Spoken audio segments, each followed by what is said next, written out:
ქვეყანა და ქართული ხალხი საქართველოს მოსახლეობა მუდამ იყო ერთი გამთლიანებული ორგანიზმი და იქნება მომავალში.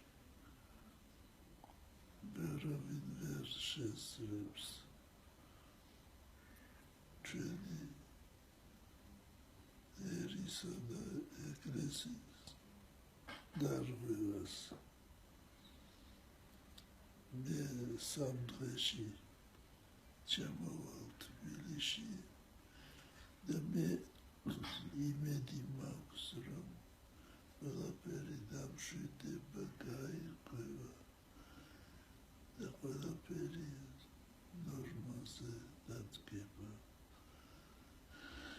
ღმერთმა დაგლოცოთ თქვენ და სრულიად საქართველოს.